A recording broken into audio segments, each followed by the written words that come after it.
Hi hello नमस्कार, मी माधुरी तुमच्या या चॅनलवर खूप खूप स्वागत करत आहे। आज आपण पाहणार आहोत 4 वर्षाच्या मुलीच्या ब्लाऊजची स्लीव्सची पफ स्लीव्सची मी स्टिचिंग दाखवणार आहे।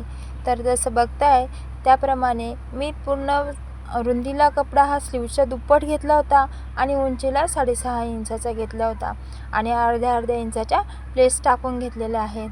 तर स्टिच ओपनरने पण तुम्ही ह्या प्लेट्स टाकू शकता किंवा हाताने पण टाकू शकता, पण मी हातानेच टाकते। हाताने टाकल्यानंतर मला सोपं पडतं। आणि तसंच दुसऱ्या साईडने पण प्लेटवर प्लेट धरत दुसऱ्या साईडच्या पण मी प्लेट ह्या टाकून घेतलेल्या आहेत। आणि तसं केल्यामुळे स्लीव्सच्या प्लेट ह्या एकासारख्या आणि छान दिसतात। असंच करायचं आहे आपल्याला। त्याच प्लेट धरून दुसरे आपल्याला सावकाश प्लेट्स टाकायच्या आहेत। आणि मला ह्या स्लीव्सला बॉर्डर पण लावायची होती, कारण बॉर्डर ही कॉन्ट्रास्ट कलरची होती रेड आणि ही छान दिसते, म्हणून मग मी याला बॉर्डर पण आधीच अटॅच करून घेतली।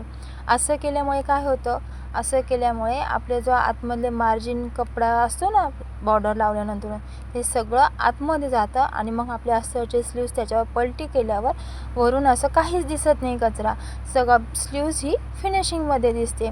मग तुम्ही बघताय ना, तसंच असं आपल्याला करायचं आहे। आणि मग स्लीव्स अटॅच केल्यानंतर एक दाबटीप देऊन घेतली आणि मग ही पलटी मारून घ्यायची आहे। दाबटीप दिल्यामुळे तिथे फुगीर असे होत नाही आणि असं सावकाश अर्ध्या इंचापेक्षाही कमी मार्जिन सोडत पूर्ण साईडने स्लीव्स अटॅच करून घेतली आहे।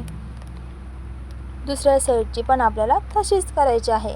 तसं केल्यामुळे हाताने थोडा कपडा प्रेस करून घ्यायचा आहे।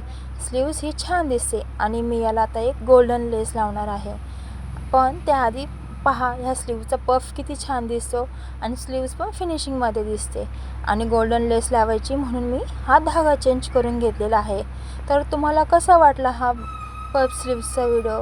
आवडला का? मला नक्की कमेंट करून सांगा। आपल्या चॅनलला सबस्क्राईब जरूर करा आणि हो, तोपर्यंत काळजी घ्या, मस्त रहा। चलो बाय।